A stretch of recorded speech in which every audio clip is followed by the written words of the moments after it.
Hi అండి. నమస్తే. తెలుగు నవలా శ్రోతలకు లక్ష్మి కథల ప్రపంచానికి స్వాగతం.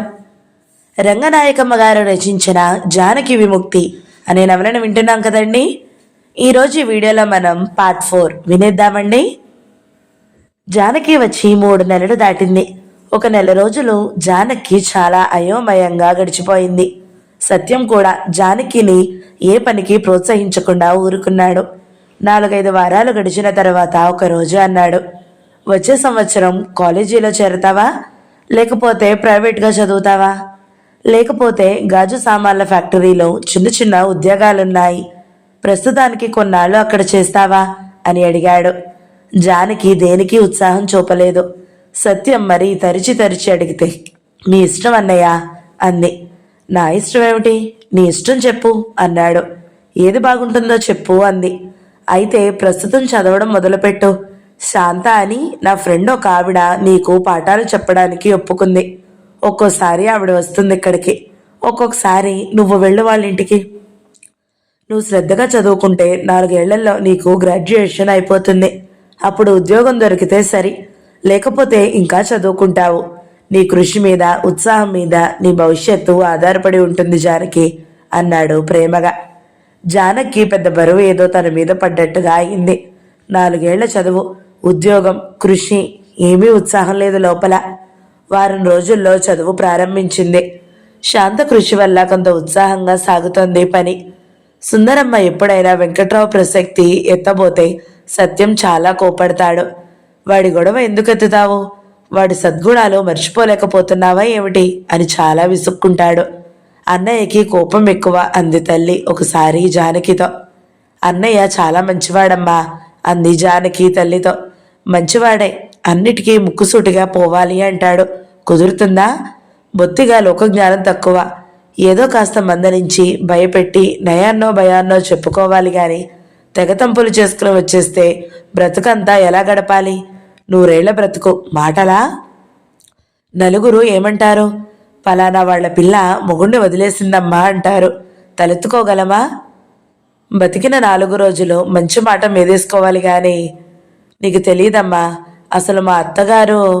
అవును తల్లి, ఇలాంటి అత్తల్లో అందరూ బాధలు పడ్డవాళ్లమే. అంత మాత్రాన సంసారాలే వదిలేసుకుంటామా? కొన్నాళ్ళు ఓర్చుకోవాలి. ఓర్చుకున్న గొడ్డుకి తేట నీరు. 10 ఏళ్లు పోతే అంతా అదే చక్కబడుతుంది. మరి ఆ 10 ఏళ్ళు బతికేదెలాగో తల్లిని జానకి అడగలేదు. ఇంట్లో ఈ రకం సంభాషణలు సాగడం సత్యానికి అంతగా తెలియదు. 1-2 సార్లు మాత్రం తల్లి ఏదో అంటే, అమ్మా నీ చాదస్తం వదులుకోకపోతే లాభం లేదు. లోకం అని దాన్ని భయపెట్టి చంపకు అని లోకాన్ని ఎందుకు లెక్క చేయకూడదో గంటసేపు ఆవేశంగా మాట్లాడాడు. అన్నిటినీ విని ఆవిడ అవుననుకో సత్యం, అయితే మాత్రం అంది. ఇక తల్లితో లాభం లేదని సత్యం జానకితో, జానకి నువ్వు అమ్మ మాటలు పట్టించుకోకూడదు. అమ్మ పెద్దతరం మనిషి, అన్నిటికీ భయపడుతుంది. నీ కాళ్ల మీద నువ్వు నిలబడి అమ్మకి కూడా ఆశ్చర్యం కలిగించాలి అన్నాడు. అప్పుడప్పుడు ఆలోచిస్తుంది జానకి, తన కాళ్ల మీద తను నిలబడడం గురించి కాదు, వెంకట్రావు ఏం చేస్తున్నాడా అని. తను లేకుండా బాగా పశ్చాత్తాపడుతున్నాడేమో అని. బాగా కోపిష్టి మనిషి, అంత కోపం లేకపోతే బాగుండును అనుకుంది కొన్నిసార్లు. సత్యం తనకు నచ్చే కథల పుస్తకాలు, నవలలు తెస్తున్నాడు జానకి కోసం. ఒక నవల అయితే పూర్తిగా జానకి కథే. అందులో భర్త పరమ మూర్ఖుడు. ఆ భార్య అతని వల్ల చాలా అవమానాలు పడుతుంది. చివరికి భర్తను విరిచి వెళ్ళిపోతుంది. ఆ నవల చదువుతున్నంతసేపు జానకి చాలా ఉత్సాహపడింది. ఆ కథానాయికలాగా తను కూడా ఎంత పౌరుషంగా ప్రవర్తిస్తే బాగుండు అనుకుంది. ఆ నవల గురించి చర్చ ప్రారంభించాడు సత్యం జానకితో. చూసావా, అందులో కమల ఎంత వ్యక్తిత్వంతో ప్రవర్తించిందో అని. అవును, నీకు నచ్చిందా? చాలా నచ్చింది. అమ్మ తిడుతున్నా సరే అన్నానికి కూడా రాకుండా చదివేశాను. సత్యానికి ఎంత సంతోషం వేసిందో, పొంగిపోయాడు. చప్పున గుర్తొచ్చినట్టు ఒక కవరు తీసి, మూర్తి, జానకి ఎంత మారిపోతుందో తెలుసా? ఇంత తేలిగ్గా అయిపోయే విషయానికి అంతంత సిద్ధాంతాలు చెప్పావేమిటి నువ్వు? నీ మాట వినకపోవడమే చాలా మంచిదైంది నిజంగా అని బరబరా గీసేసి ఆ కవరు పోస్ట్ డబ్బాలో కూడా పడేసి వచ్చాడు. ఆ సాయంత్రం జానకి దగ్గర ఆ నవల సంగతి మళ్ళీ ఎత్తి ఆ నవల్లో సంభాషణలు మళ్ళీ చదివి వినిపించాడు. అక్కడక్కడ చూసావా ఎలా జవాబు చెప్పిందో ఇక్కడ, చూసావా ఎంత నీచంగా ఉన్నాడో వీడు అని ఎక్కడికక్కడ వివరంగా చెప్తున్నాడు. జానకి కొంచెం సేపు విని, అన్నయ్య కథల్లో అలాగే రాస్తారు గాని నిజంగా అయితే ఎలా కుదురుతుంది అంది. సత్యం మగాధంలో పడిపోయాడు. జానకి ఇంకా అలాగే ఉందా అన్నట్టు అయోమయంగా చూశాడు. ఇప్పుడు కుదరని విషయం ఏమిటి నీకు అన్నాడు ఆతృతగా. అది కాదు ఊరికే అంటున్నాను అంది జానకి సిగ్గుపడి. ఒకసారి జానకి చాలా అప్రయత్నంగా అడిగింది, భార్యాభర్తల బంధం జన్మజన్మల బంధం అంటారే మరి అని సిగ్గుపడిపోయింది. సత్యం చాలా దిగాలు పడ్డాడు. జానకిని ఇంకా ఇంత అమాయకత్వంలో ఉంచానా అని. జానకి అడిగిన దానికి చాలాసేపు చాలా ఓపిగ్గా చెప్పాడు. అసలు జన్మలే లేవన్నాడు. భార్యాభర్తలు బ్రతికినంతకాలం ప్రేమగా ఉండాలి జానకి, కానీ రెండో మనిషి మంచివాళ్ళు కాకపోతే ప్రేమ ఎక్కడి నుంచి వస్తుంది? ఎవరు మంచివాళ్ళు కాకపోయినా వాళ్ళని రెండో వాళ్ళు భరించకూడదు. పీడించే వాళ్లతోటి హింసించే వాళ్లతోటి పడి ఉంటూ మాది జన్మజన్మల బంధం, మేము 1000 జన్మలకైనా కలిసే ఉంటాం అనుకోవడం ఎంత బుద్ధి తక్కువ అన్నాడు. ఆ వెధవికి నీకు జన్మజన్మల బంధమా? ఎన్ని జన్మల నుంచి భరిస్తున్నావాణ్ణి? వాడు మంచం మీద పడుకొని నిన్ను నేల మీద పడుకోబెడతాడు. మంచానికి నేలకి జన్మజన్మల బంధం అన్నమాట. చీకట్నే కాఫీ ఇవ్వక బ్రహ్మాండమైన తప్పు చేశావు. వాడితో జన్మజన్మల బంధం అయితే అన్ని జన్మలు ఆ కాఫీ ఇవ్వనందుకు సాధిస్తూనే ఉంటాడు. ఆ విధవ నుంచి ఈ జన్మలోనే తప్పుకోవడం మంచిదే. జానకి జన్మలు గిన్మలు అని పిచ్చి పిచ్చి నమ్మకాలు వదిలేయి వాడి పీడ వదిలినందుకు మహా సంతోషించాలి నువ్వు. చూడు, మనం చక్కగా స్నానం చేద్దామని నీళ్లతో ఆడుకుందామని ఒక సరస్సులో దిగుతాము. అక్కడ కాలికి జలగ పట్టుకుందనుకో, కాసేపు బాధపడి దాన్ని వదిలించుకుని గట్టు ఎక్కితే ఎంత ఆనందం కలుగుతుందో అంత ఆనందం కలగాలి నీకు. వెంకట్రావు నిజంగా జరగలాంటి వాడే. నీ సౌందర్యాన్ని నీ సర్వశక్తుల్ని పీల్చేయడమే వాడి లక్ష్యం. కథల్లో భూతాలు ఉంటాయి చూడు, అలాంటి భూతం వాడు. స్త్రీ పురుషుల బంధం ఎప్పుడూ స్నేహంతో ఉండాలి. భూమికి వెన్నెల కురిసినంత సహజంగా ఒకరి ప్రేమ ఒకరికి కురవాలి. గడిపితే అంత మధురమైన జీవితం గడపాలి, లేకపోతే ఆ సంబంధం మూసేయాలి. జీవితాన్ని ఎప్పుడూ కష్టంగా దుఃఖంగా చేసుకోకూడదు జానకి. సత్యం మాటలు జానకి వింటుంది ఎప్పుడూ కళ్ళల్లో విన్నట్టు. అది జానకి మనసులో నిలబడవు, క్షణాల్లో తేలిపోతాయి. అన్నయ్య భలే చెబుతాడు అనుకుంటుంది కొన్నిసార్లు. అన్నయ్య చెబుతాడు గాని అనుకుంటుంది చాలాసార్లు. ఒకసారి జానకికి మేనత్త వరుస అయ్యే లక్ష్మమ్మ జానకిని చూడాలని వచ్చింది. లక్ష్మమ్మ చాలా మంచి మనిషి. కోడళ్ళని చాలా ప్రేమగా చూస్తుందని పేరు. ఎవరి విషయాల్లోనూ అనవసరంగా కలగజేసుకోదు. ఎవరి కష్టమైనా తన కష్టంలాగే కళ్ళ నీళ్లు పెట్టుకుంటుంది. చేయగల సాయం చేస్తుంది. లక్ష్మత్త అంటే సత్యానికి కూడా చాలా ఇష్టం. ఆవిడ వచ్చినప్పుడు సత్యం ఇంట్లోనే ఉన్నాడు. లక్ష్మమ్మ చాలాసేపు కూర్చుంది. మంచి చెడ్డ మాట్లాడింది. తీరా వెళ్ళబోతూ, ఏమిటమ్మా జానకి, నిలవ చేశావేమిటి ఈసారి? ఇది వరకెప్పుడు ఇలా వచ్చి అలా పరిగెత్తేదానివి అని నవ్వింది. జానకి ఏమీ మాట్లాడకుండా సిగ్గుపడిపోయినట్టు ముఖం దించుకుంది. సుందరమ్మ చప్పున కలగజేసుకుని, దానికి ఒంట్లో బాగాలేదు వదినా, మందిప్పిస్తున్నాం. పెళ్ళయ్యాక అదేం రోగం మాయిదారు రోగం పట్టుకుంది అని నోటుకొచ్చిన మాటలు అనేసింది. సత్యం వింటూనే ఉన్నాడు తల్లి మాటలు. గబగబా బయటికి వచ్చి, అదేం కాదులే అత్త, జానకి ఆరోగ్యం బాగాలేని మాట నిజమే గాని అందుకు కాదులే జానకి వచ్చింది. ఇక ఇక్కడే ఉంటుంది, అక్కడికి వెళ్ళదు. వాడికి జానకి ఇంకా కుదరదు. పరమనీచుడు వాడు.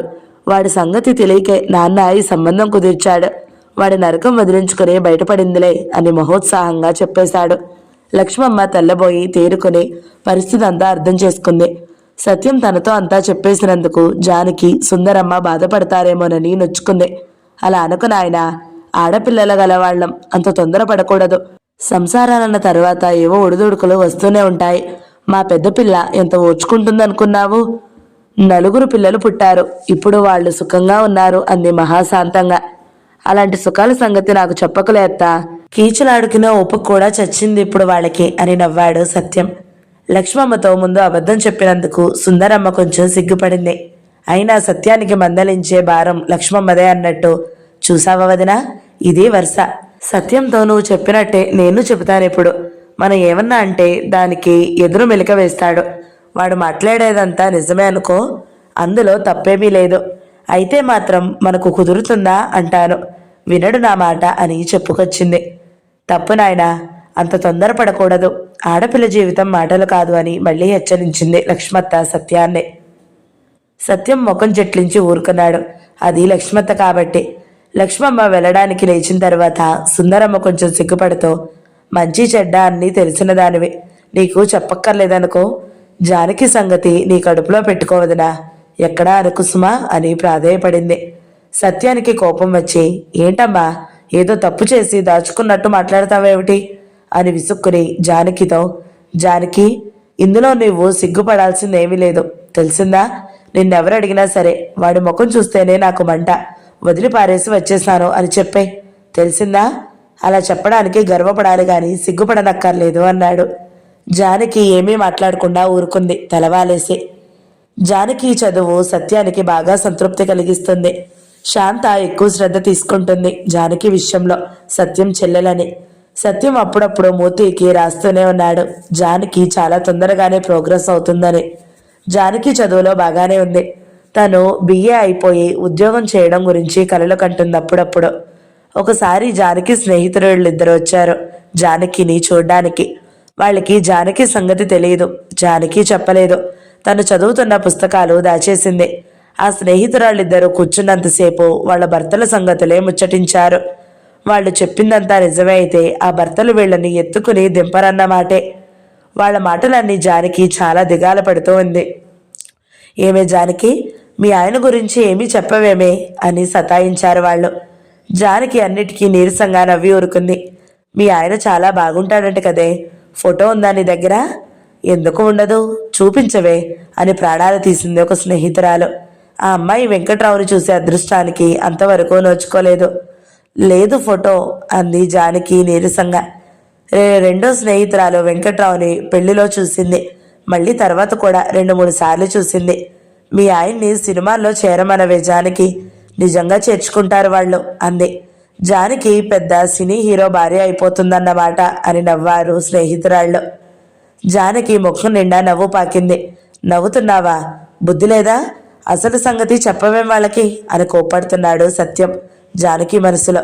స్నేహితురాలు వెళ్ళిపోయిన తర్వాత చాలాసేపు జానకి దిగాలుగా కూర్చుంది. తన జీవితానికి 20 ఏళ్ళకి అంతా అయిపోయింది. ఆయన మంచివారైతే ఎంత బాగుండను, తన గతి ఇలా అయిపోయింది అని కొంచెం ఏడ్చింది. కళ్ళు నిండిపోతూనే ఉన్నాయి చాలాసేపు. జానకి మిట్ట మధ్యాహ్నం వేళ హాల్లో కూర్చుని ఇంగ్లీష్ గ్రామర్ ఎక్సర్సైజులు చేస్తుంది. తల్లి నిద్రపోతుంది. సత్యం లేడు. పోస్ట్ మ్యాన్ ఒక రిజిస్టర్ ఉత్తరం ఇచ్చాడు జానకి. అది ఎక్కడి నుంచి వచ్చిందో చూసి కంగారు పడిపోయింది. వణికే చేతులతో సంతకం చూసి ఉత్తరం తీసుకుంది. పోస్ట్ మ్యాన్ వెళ్ళిపోగానే వీధి తలుపులు వేసేసి ఉత్తరం చెప్పింది. వెంకట్రావు ఎంఎస్సి భార్యకు రాసిన ఉత్తరం అది.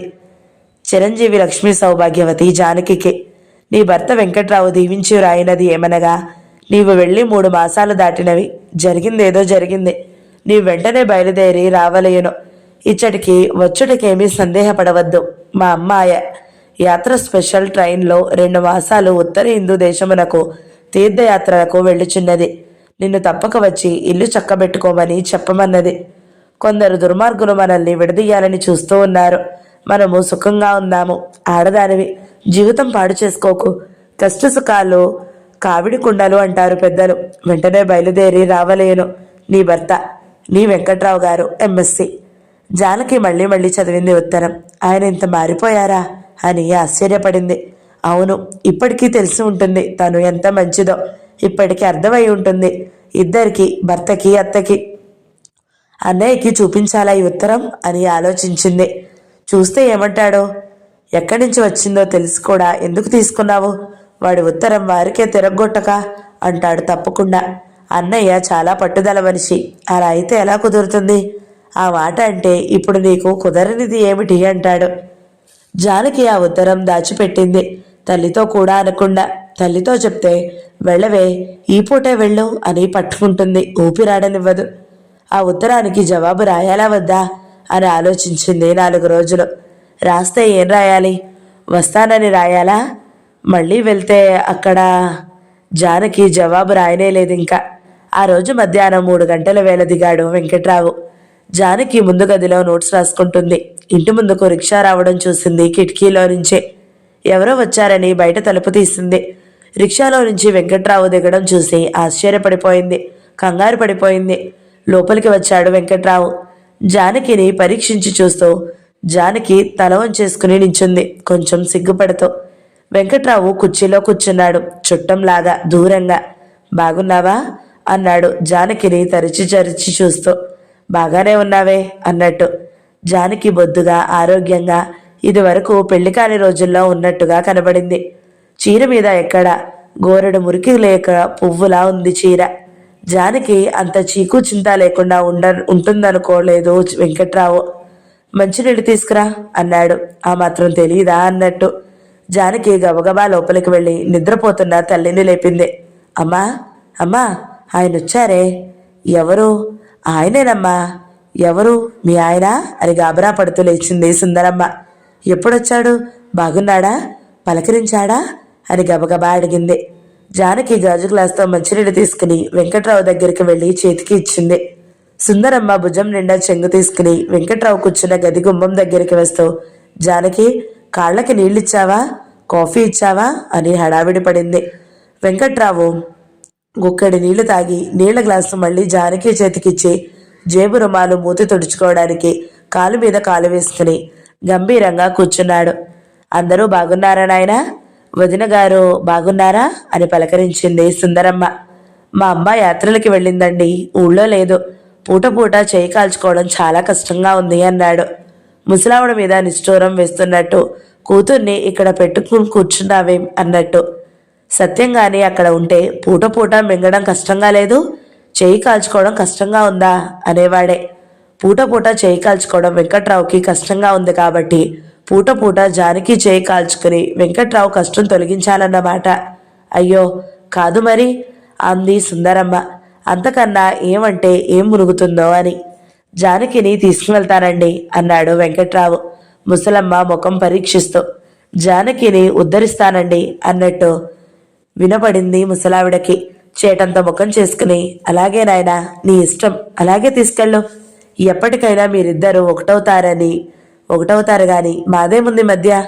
పిల్ల సుఖంగా ఉండడం కన్నా ఏం కావాలి మాకు? మనుషులన్న తర్వాత మంచి తప్పదు, చెడ్డ తప్పదు. కొంచెం తొందర పడకుండా సర్దుకోవాలి. మా సత్యం కొంచెం తొందర మనిషి బాబు. పెద్దదాన్ని నా ముఖం చూసి జరిగిందంతా మర్చిపోనాయిలా అంటూ ఇప్పుడు మాట్లాడకపోతే ఇక కుదరదేమో అన్నంత గబగబా మాట్లాడేస్తుంది. వెంకట్రావు సిగరెట్ తీసి అంటించాడు. జానకి కాఫీ పెట్టి తీసుకురా అని ముసలావిడ ఆనందంగా అల్లుడికేదో చేయడానికి వంటింట్లోకి పోయింది. జానకి కాఫీ తెచ్చి ఇచ్చింది సిగ్గుపడుతూ. వెంకట్రావు మాట్లాడకుండా తీసుకున్నాడు. జానకి కొంచెం సంతోషంగానూ ఉంది, కొంచెం భయంగానూ ఉంది. ఏమిటి, ఏం చేయాలి? వెళ్ళిపోవాలా? అక్కడ మళ్ళీ ఆ వేళకేంటి అన్నాడు వెంకట్రావు కాఫీ తాగి కప్పు అందిస్తూ. జానకి వెళ్ళి చూసుకుంది. సిరామరకలు. ఇందాక రాస్తుంటే ఏం రాస్తున్నావు? టేబుల్ మీద నోట్స్ తీసి చూశాడు. ఆశ్చర్యపడ్డాడు. ఇంటర్కి చదువుతున్నావా? ఎందుకు? బయలుదేరు, ఇంకో గంటలో బండి ఉంది. ఏంటి రావా? ఉత్తరానికి జవాబు రాయలేదేం? సత్యం తనని అంత అవమానం చేసి జానకిని తీసుకుపోయిన దగ్గర నుంచి వెంకట్రావుకి ఒకటే ఆలోచన. జానకిని ఎలాగైనా తీసుకొచ్చేయాలని, సత్యానికి సిగ్గొచ్చేట్టు చెయ్యాలని. జానకి ఒకసారి వచ్చిందంటే ఇక మళ్ళీ వెళ్ళడానికి ముఖం చెల్లక చచ్చినట్టు పడి ఉంటుంది కాబట్టి ఆ పని సాధించి తీరాలని. ఏ రకంగా సాధించాలా అని వెంకట్రావు రోజూ ఆలోచిస్తూ ఉంటే వాళ్ళమ్మ ఒక వార్త మోసుకుని వచ్చింది ఒకరోజు. నీ పెళ్ళాం మళ్ళీ రాదట కాపరానికి అంది ముసిముసి నవ్వులతో ఇంటికి రాగానే. ఆ వార్త ఆవిడ ఎవరి ద్వారా విందో, వాళ్ళు ఎవరి ద్వారా విన్నారో ఆ మార్గాలన్నీ తెలుసుకుంటే చివరికి ఒక విషయం బయటపడింది. సత్యం ఎప్పుడో ఎక్కడో ఎవరితోనో అన్నాడట, ఇక మా జానకి ఎక్కడికి వెళ్ళదు అని. అది నమ్మదగ్గ వార్తలాగానే కనబడింది వెంకట్రావుకి. ఆ చెప్పిన వాళ్ళందరూ నమ్మదగ్గ వాళ్లే. జానకిని ఇప్పట్లో వెనక్కి తీసుకురాకపోతే ఇక లాభం లేదని వెంటనే ఆ రిజిస్టర్ ఉత్తరం రాశాడు. ఆ ఉత్తరం జానకి చదివితే తప్పకుండా మెత్తబడుతుందని వెంకట్రావు నమ్మకం. వెంకట్రావు తల్లికి కొత్త కోడల గురించి ఆలోచనలు సాగుతున్నాయి. ఆడదానికి అంత బెట్టు అయితే నీకేమిట్రా, మగమహారాజువి. ఇది పోతే దీని తాత లాంటిది వస్తుంది. ఈ సంబంధం చేసుకుని ఏం సుఖపడ్డాం అనడం సాగించింది అప్పుడప్పుడు. వెంకట్రావు అంత ఉత్సాహం చూపించలేదు తల్లి మాటలకి. సత్యానికి సిగ్గొచ్చేట్టు చేయకపోతే జానకిని వదిలేసి మాట్లాడకుండా ఊరుకుంటే దాన్ని చదివించి పెద్దదాన్ని చేసేసి చూస్తుండగానే మళ్ళీ పెళ్లి చేసేస్తాడు. తను 100 పెళ్ళిళ్ళు చేసుకున్నా వాడు చేస్తున్న అవమానమే. జానకిని తీసుకొచ్చే ప్రయత్నమే చేయాలి ఏమైనా. అంత పట్టుదలతో బయలుదేరాడు వెంకట్రావు ఇక్కడికి. జానకి ఇక్కడ చాలా సుఖంగా ఉన్నట్టే తోచింది. జానకిని పసిగట్టే ప్రయత్నాలు సాగిస్తున్నాడు.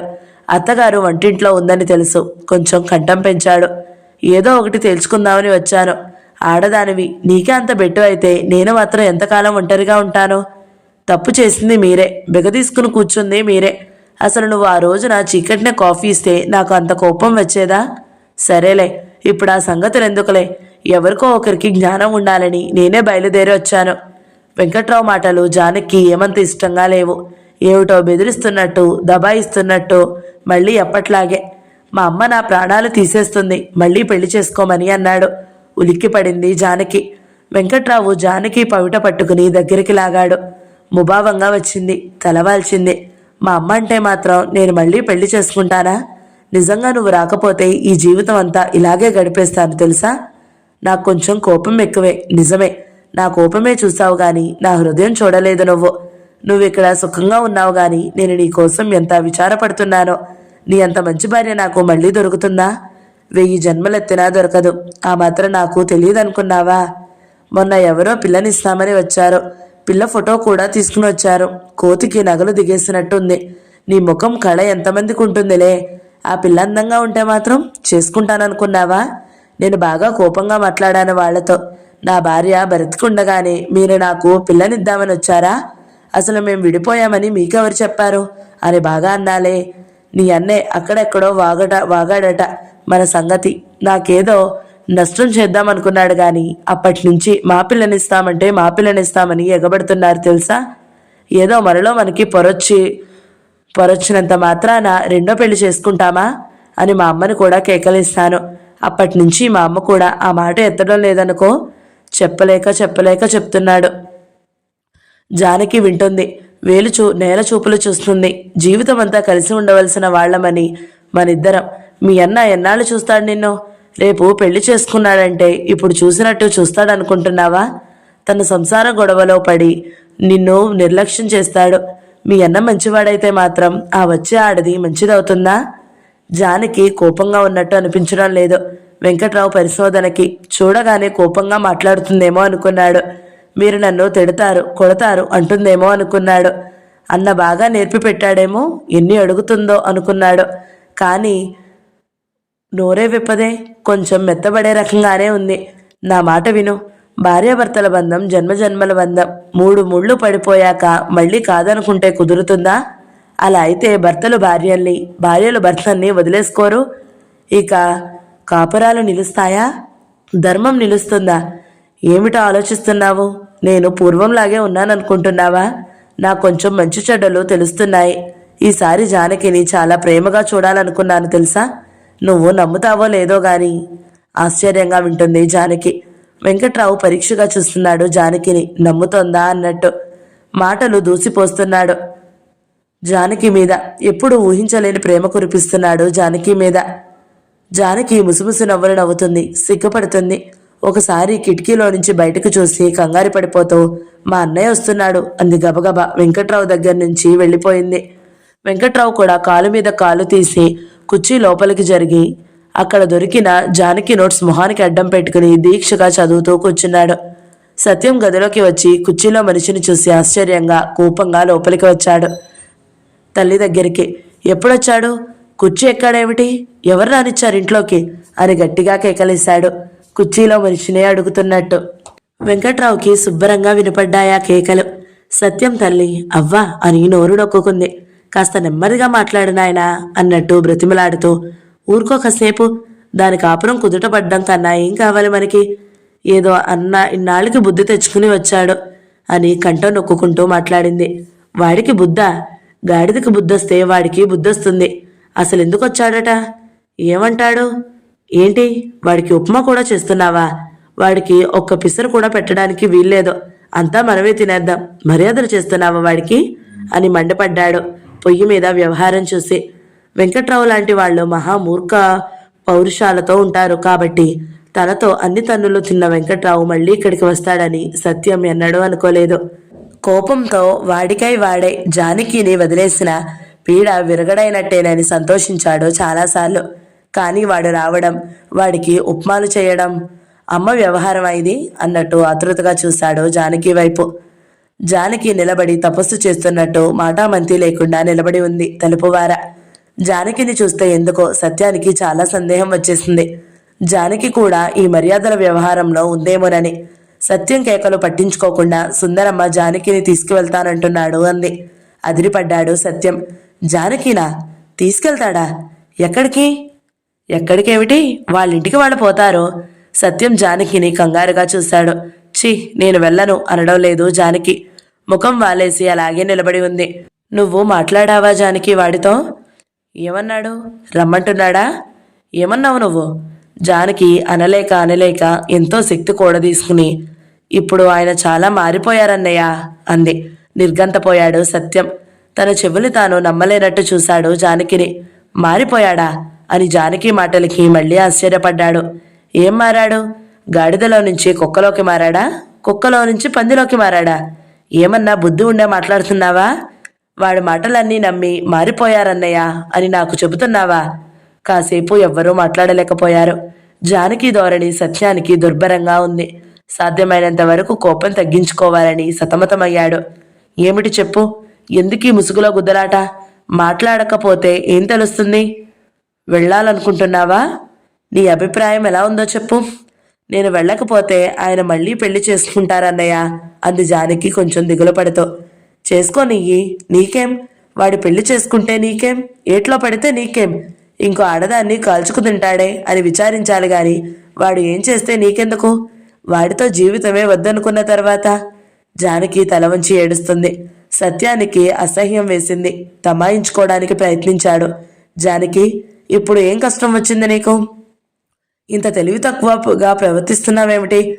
వాడు రాగానే మర్యాదగా బయటికి నడు, లేకపోతే పళ్ళు రాలగొడతాను అనవలసింది పోయి వాడికి కుర్చీ వేసి మర్యాదలు చేసి కాఫీలిచ్చి, చిచ్చి, ఇంత ఆత్మాభిమానం లేదా నీకు? నిన్ను కుక్క కన్నా హీనంగా చూస్తాడు. కాలి తన్నులతో తన్నితే పలకరిస్తాడు.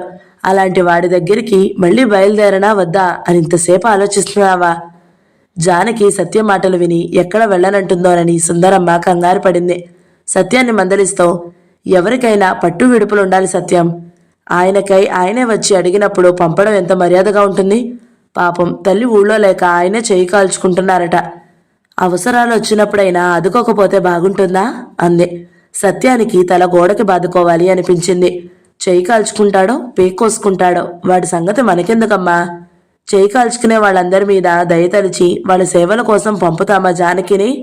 అలా అయితే జానకి నేను ఉద్యోగం ఇప్పిస్తాను హోటల్లో. టిఫిన్లన్నీ కమ్మగా చేయడం నేర్చుకోమను. పెద్ద జీతం ఇస్తారు వాళ్ళు. స్వేచ్ఛగా బతుకుతుంది. అంతేగాని ఆ విధవ దగ్గర కూర్చుని వాడి తన్నులు తింటూ వాడికి వండడం ఎందుకు? సుందరమ్మకి చాలా కోపం వచ్చింది. చాలెద్దు నీ మాటలు. కష్టాన్నైనా సుఖానైనా ఓచుకుని కట్టుకున్న మొగుడితో కాపురం చేస్తారు గాని హోటల్లో ఉద్యోగం చేసుకుని బ్రతకడానికి దానికేం కర్మ? ఒకసారి అనుకున్నా ఆడుకున్నా వాళ్ళిద్దరూ ఒకటి కాకపోరు. దాని కాపురం దానికి ఉండాలి గాని. సత్యానికి తల్లితో మాట్లాడడానికి రోత పుట్టి జానకి వైపు ముఖం తిప్పి, నువ్వేం మాట్లాడవేమిటి అన్నాడు. సత్యం వచ్చిన దగ్గర నుంచి వెంకట్రావుకి పెద్ద గందరగోళం వినపడుతుంది వంటింట్లో నుంచి. సత్యం జానకిని రానివ్వడని దడపట్టుకుంది. కాసేపటికి గదిలో నుంచి లేచి హాల్లోకి వచ్చాడు. కంఠంలో ఏదో మార్పు చేసి అతి నెమ్మదిగా జానకి అని పిలిచాడు. ఎంత మార్పు చేసినా, ఎంత ప్రేమ ఒలికించినా గాడిద పిల్ల కోమలంగా పిలవగలదా? అది వెంకట్రావు పిలుపులాగానే ఉంది. జానకి అని పిలిచినా ఏమే అన్నట్టుగానే ఉంది. జానకి, తొందరగా బయలుదేరి వెళదాం. నీ బట్టలన్నీ అక్కడే ఉన్నాయి. ఏం సర్దుకోనక్కర్లేదు, బయలుదేరు అన్నాడు వెంకట్రావు చాలా నెమ్మదిగా.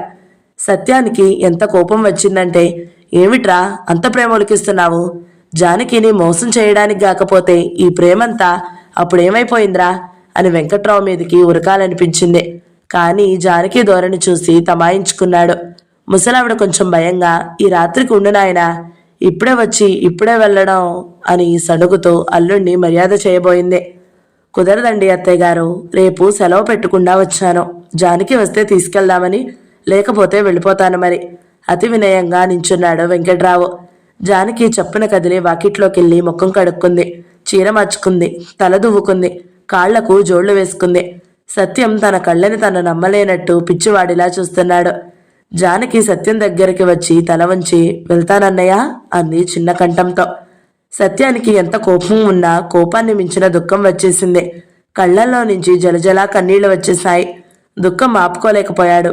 జానకి, నా మాట వినమ్మా. నువ్వు చాలా మోసపోతున్నావు. అంత తొందరపడకు. ఆలోచించుకో. ఇంకా కొంతకాలం ఆలోచించుకో. ఇప్పుడు బయలుదేరకు అని ప్రాధేయపడుతూ జానకి చేతులు పట్టుకున్నాడు. జానకి, టైం అవుతుంది, రామరి అన్నాడు ఉల్లాసంగా వెంకట్రావు. ఇక జానకి ఆగదనే నమ్మకంతో. ఏమీ అనుకోకన్నయ్య, వెళ్తాను అని జానకి తల వంచి చెప్పి అన్నయ్య చేతుల్లో నుంచి తన చేతులు విడిపించుకుని వెంకట్రావు దగ్గరికి వెళ్ళింది. మీరొకసారి మా ఊరు రండత్తయ్య గారు అన్నాడు అల్లుడు అత్తగారితో. ముసలమ్మ మురిసిపోయి, ఎంత మాట, అలాగే నాయనా, జాగ్రత్తగా వెళ్ళండి అని వెనకాల నడిచింది. జానకి వెంకట్రావు ముందు గది దాటి మెట్లు దిగి వెళ్ళిపోయారు. సత్యం ఎక్కడి వాడక్కడే నిర్ఘాంతపోయి నించునిపోయాడు. జానకి నోట్సు కుర్చీ దగ్గర కింద పడి ఉంది.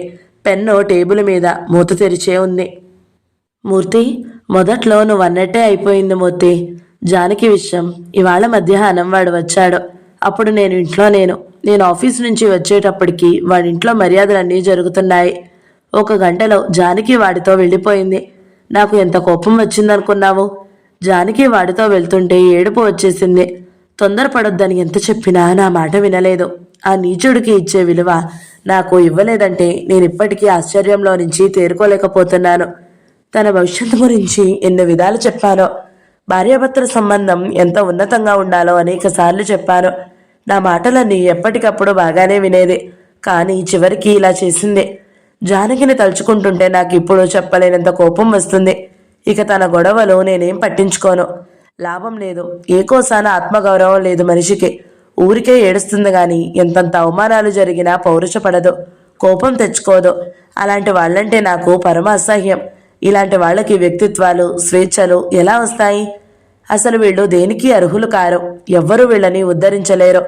ఆ ధోరణిలో సాగింది సత్యం ఉత్తరం. జానకి మీద ఒకటే కోపం. 5-6 రోజుల్లో మూర్తి నుంచి పెద్ద జవాబు వచ్చింది సత్యానికి. చాలా పెద్ద ఉత్తరం. మూర్తి ఏమన్నా సలహాలిచ్చాడేమోనని చాలా సంతోషం వేసింది. ఉత్తరాలు రాయడం, చదవడం చాలా ఇష్టం సత్యానికి. గబగబా విప్పాడు కవరు. సత్యం, నీ ఉత్తరం అందింది. జానకి వెళ్ళిపోయిందని రాశావు. ఇలాంటిదేదో జరుగుతుందని నాకు తెలుసు. ఇందులో ఏమీ వింతలేదు.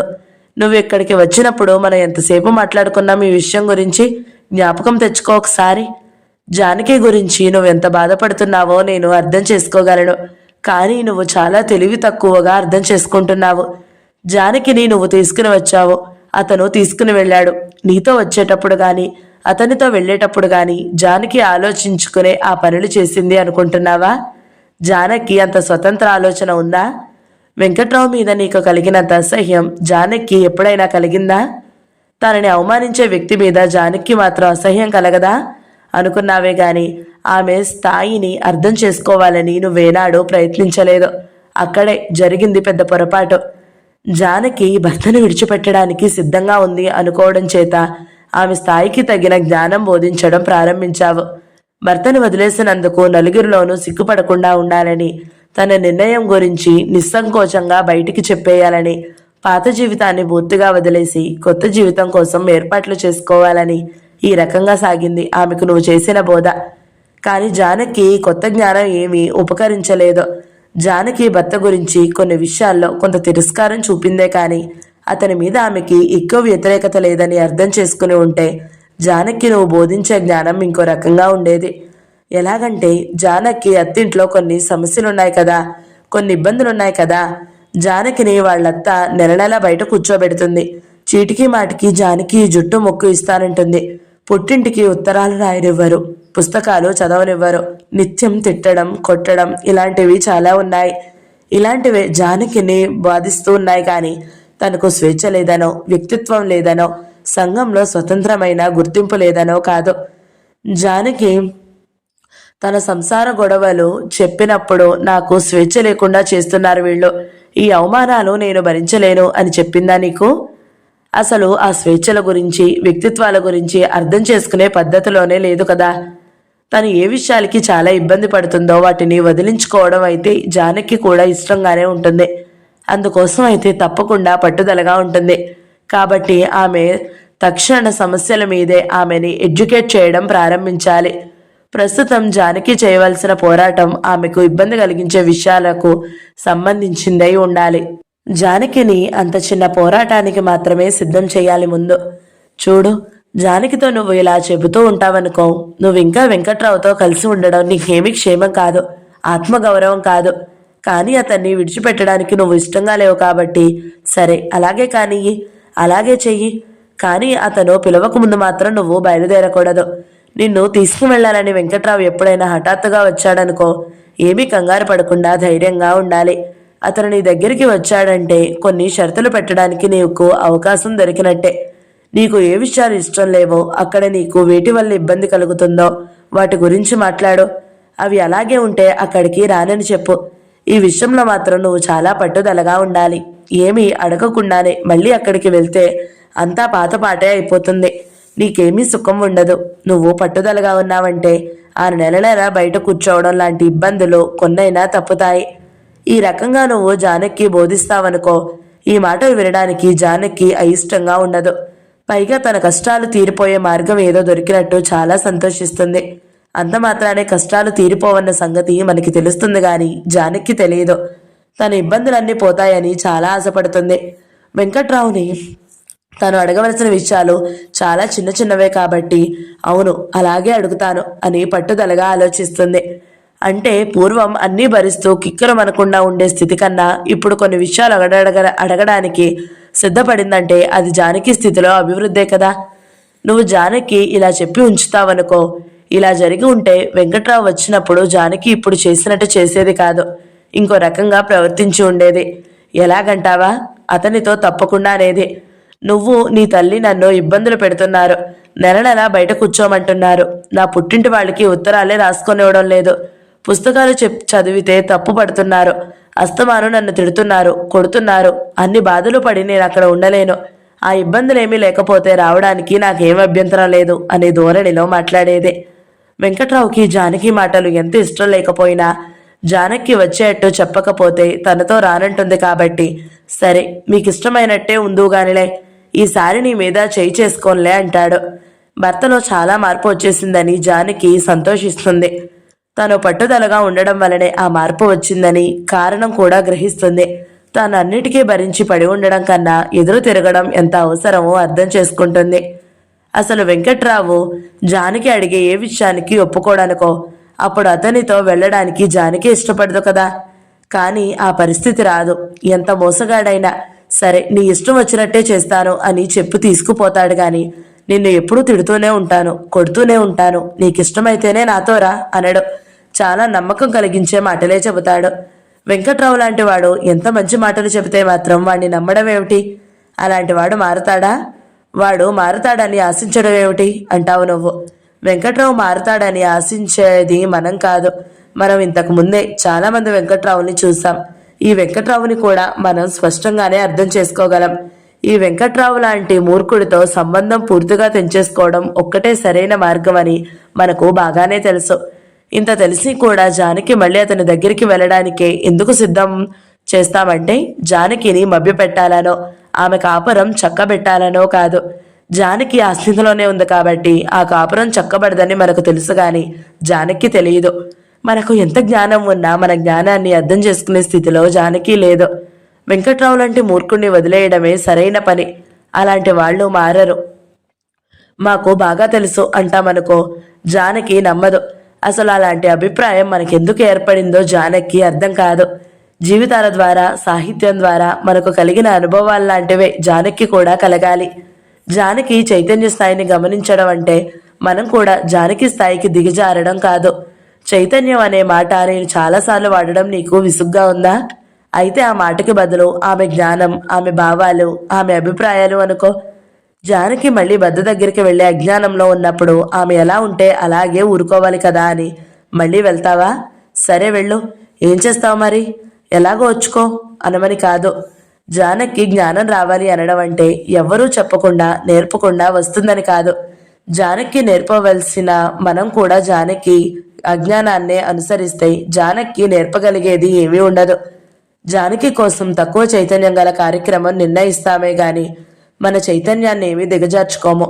జానకి మళ్ళీ వెంకట్రావు దగ్గరికి వెళ్లే అభిప్రాయంతో ఉన్నప్పుడు మనం దాన్ని వ్యతిరేకిస్తూనే అది తప్పు అని చెబుతూనే జానకి ఆ స్థాయిలోనే ఉంది కాబట్టి అలా వెళ్ళక తప్పదని అర్థం చేసుకుని సరే వెళ్ళాలనుకుంటే మాత్రం ఈ షరతులు అడుగు, అక్కడ నువ్వనుకున్నట్టు జరగకపోతే అప్పుడు ఇలా చెయ్యి అని ఆమెకు కావలసిన జ్ఞానం కలిగించి ఉంచుతాము. వెంకట్రావు అక్కడికి తీసుకుపోయి దగా చేస్తాడని జానకి అనుకోదు.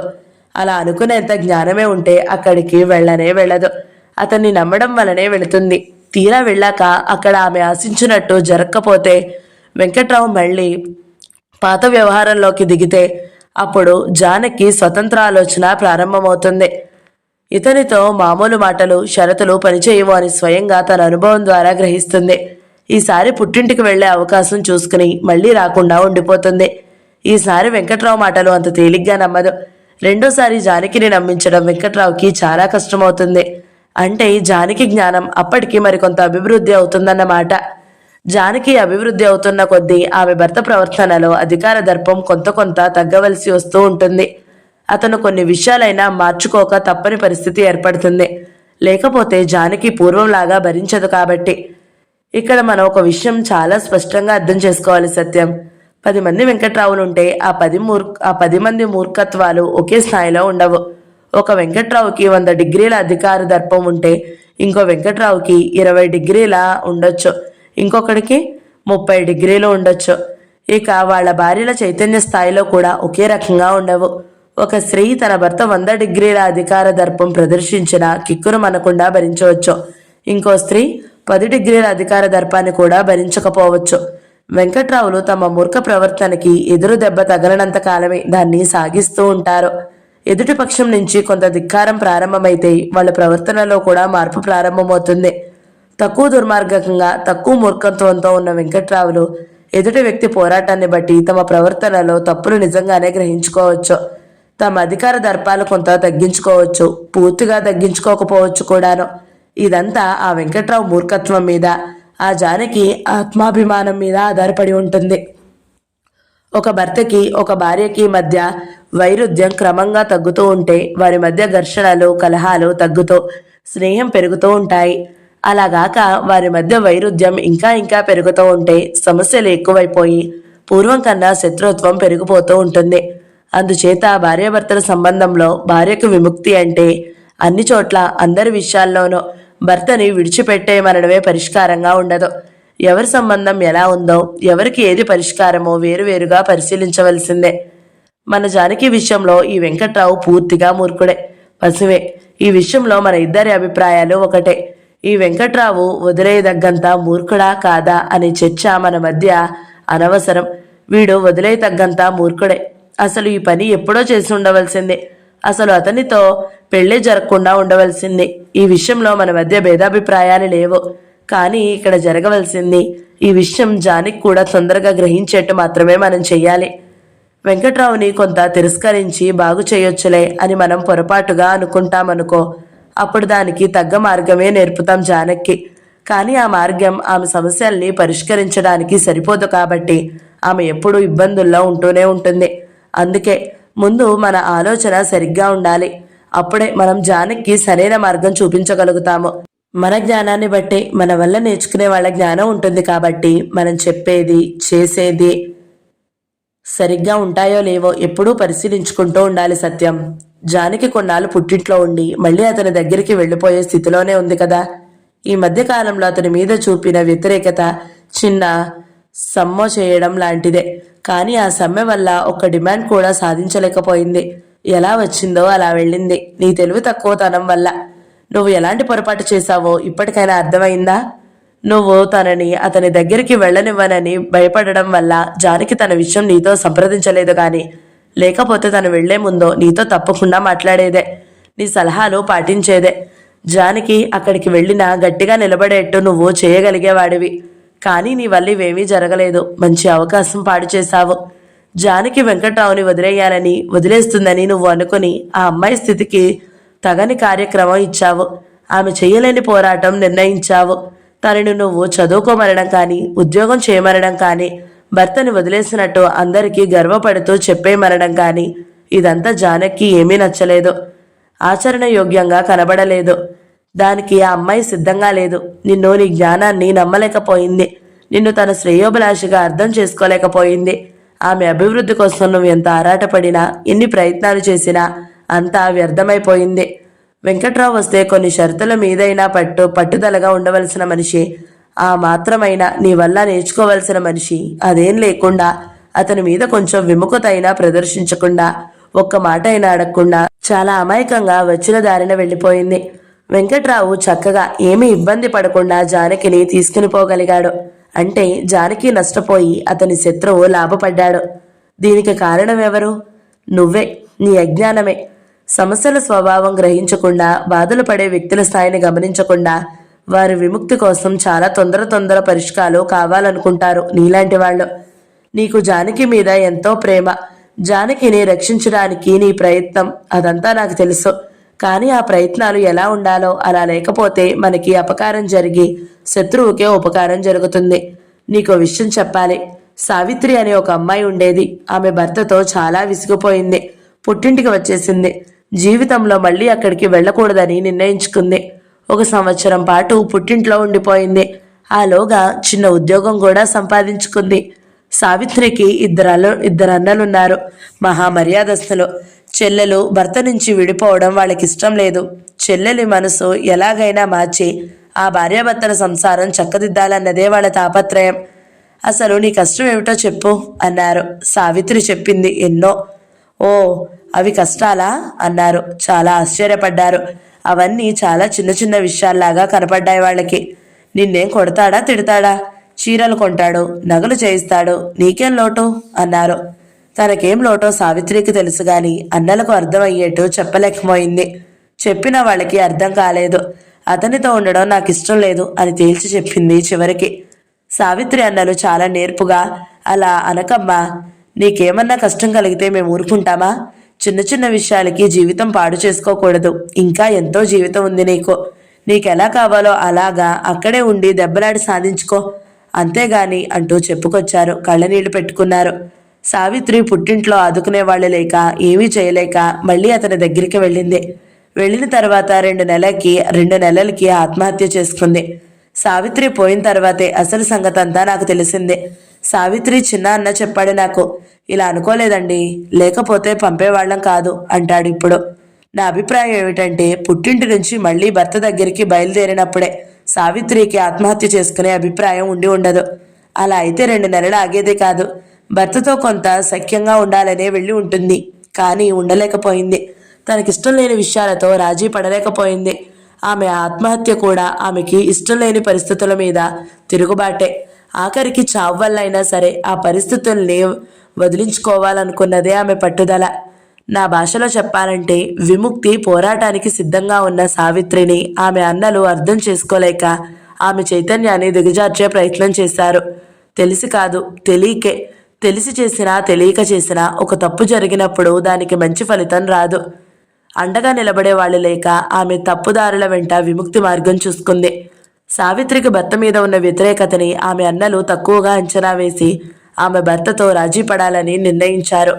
జానకి భర్త మీద ఉన్న వ్యతిరేకతని నువ్వు అతి ఎక్కువగా అంచనా వేసి ఆమె భర్తని వదిలేయాలని నిర్ణయించావు. ఒక వ్యక్తి చైతన్యాన్ని గాని, ఒక ఉద్యమ చైతన్యాన్ని గాని తక్కువగా అంచనా వేసినా ప్రమాదమే, ఎక్కువగా అంచనా వేసినా ప్రమాదమే. నీ పొరపాటేమిటో ఇప్పటికైనా తెలిసిందా? ఇంకా లేదా?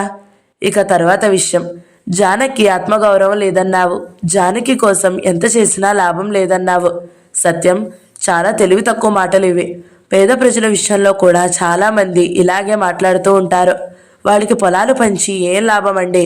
10 రోజుల్లో చూడండి, అందరూ శుభ్రంగా తాగేసి అన్నీ అమ్మేసుకుంటారు. మళ్ళీ వాళ్ళ ముష్టితనము వాళ్ళు. అలాంటి వాళ్ళకి ఏం చేసి మాత్రం ఏం లాభం? వాళ్ళకు అసలు మర్యాదగా కష్టపడి బతకాలని ఉంటుందా అంటూ ఉంటారు. విన్నావా ఎప్పుడైనా? అలాంటి మాటలకి నీ మాటలకి తేడా లేదు. జానకి పౌరుషం లేదని, ఆత్మగౌరవం లేదని చేదరించుకుంటున్నావు. ఈ దోపిడీ సమాజం ఒక్క జానకి కాదు, కోట్ల కొద్దీ జనాకుల్ని వేల కొద్దీ సంవత్సరాల నుంచి అంత నిర్జీవులుగా తయారు చేస్తుంది. కోట్ల కొద్దీ వెంకట్రావుల్ని అధికార మందాదులుగా సృష్టిస్తుంది. ఈ అసలు కారణం గ్రహించకుండా నిస్సహాయంగా ఉన్న జానకిని తప్పుపడుతున్నావు. జానకి విషయం ఇంకా ఎప్పుడూ పట్టించుకోను అన్నావు. ఇది కూడా చాలా బాగుంది సత్యం.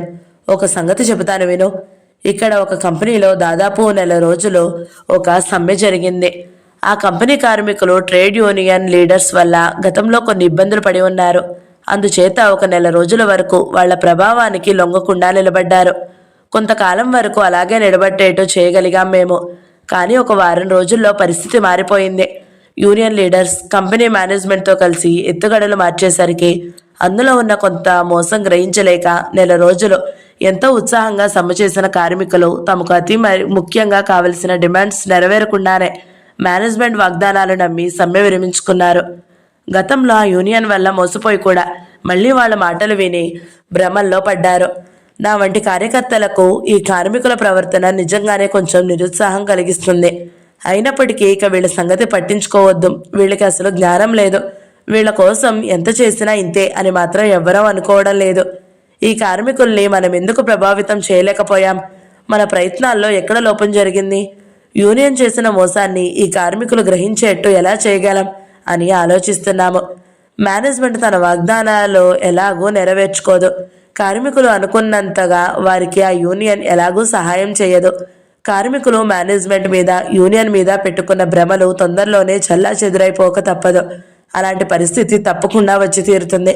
అలా జరుగుతుందని మేము చెప్తూనే ఉన్నాం కాబట్టి అప్పుడు ఈ కార్మికులు ఆ మాటల మీద మా కార్యక్రమం మీద పూర్వం కన్నా ఎక్కువ నమ్మకం కలుగుతుంది. సరిగ్గా జానకి సంగతి కూడా అంతే. భర్త మీద భ్రమలతో వెళ్ళింది అతను మారిపోతాడని, ఇక ఇద్దరం చాలా సుఖంగా ఉంటామని. కానీ వెంకట్రావు 100 డిగ్రీల అధికార దర్పం గల మూర్ఖుడు కాబట్టి జానకి భ్రమలో చల్లా చెదురైపోవడానికి ఎంతో కాలం పట్టదు. తను ఎంత పొరపాటు చేసిందో అప్పుడు గ్రహించుకుంటుంది. అప్పుడు జానకి మళ్ళీ నీ సహాయం కావాలి. అది దొరక్కపోతే ఆమె బయటపడే మార్గమే ఉండదు. దారి దొరక్కపోతే ఎన్ని బాధలున్నా అక్కడే పడి ఉంటుంది. లేకపోతే ఆత్మహత్య చేసుకుంటుంది. విప్లవ సిద్ధాంతం గల పార్టీ లేకపోతే ప్రజలకు విముక్తి లేనట్టే. జానకి సహకరించే వ్యక్తి లేకపోతే ఆమెకి విముక్తి ఉండదు. నువ్వు జానకిని వదిలేయకుండా ఆమె కష్టసుఖాల గురించి తెలుసుకుంటూనే ఉంటావనుకో, భర్త మీద పెట్టుకున్న నమ్మకాలన్నీ కొంతకాలానికి ఎలాగో చెదిరిపోతాయి. కాబట్టి ఈసారి జానకి నీ మాటలకు పూర్వం కన్నా ఎక్కువ విలువిస్తుంది. నీ మాటల్లో నిజం తన అనుభవాల ద్వారా తెలుసుకుంటూ నిన్ను మరింత ఆప్తుడిగా నమ్ముతూ చివరికి తన విముక్తి సాధించే స్థాయికి ఎదుగుతుంది.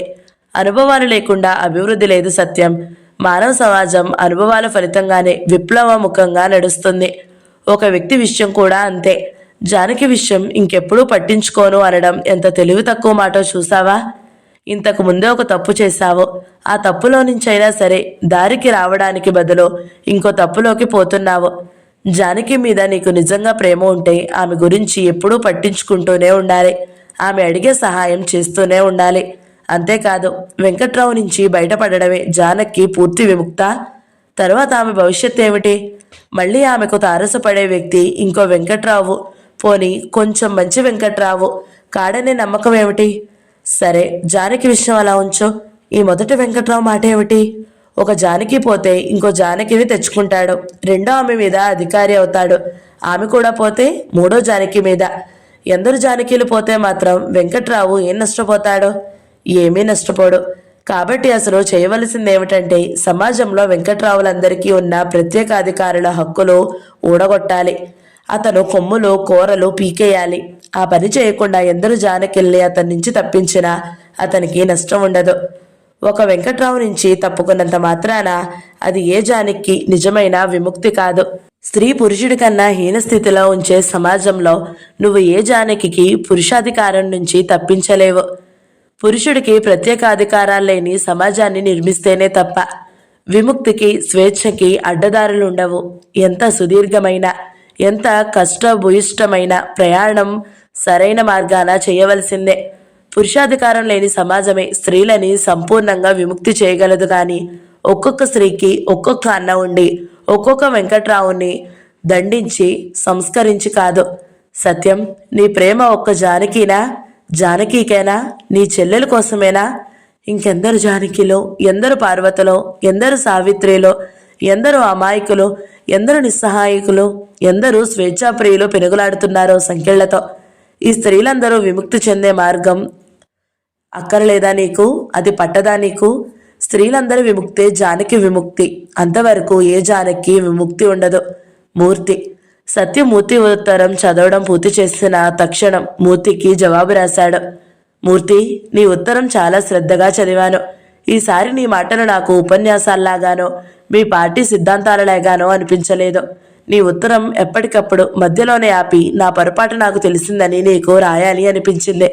ఎన్నోసార్లు నువ్వు ఎంతో ప్రేమతో నా కోసం రాసిన విషయాలు నన్నెంత ఆలోచింపజేస్తున్నాయి. ఈ ఉత్తరం మరీను. ఇంకో 100 సార్లైనా చదువుతాను దీన్ని. నీ నుంచి ఎంతో నేర్చుకోవాలని నా మనసు ఆరాటపడుతుంది ఇప్పుడు. నాకు ఒక్క జానకి క్షేమమే కాదు, స్త్రీలందరి క్షేమము కావాలి. నేను ఒక వారం రోజుల్లో నీ కోసం వస్తాను. నీకోసమే, నీతో ఇంకా మాట్లాడాలని.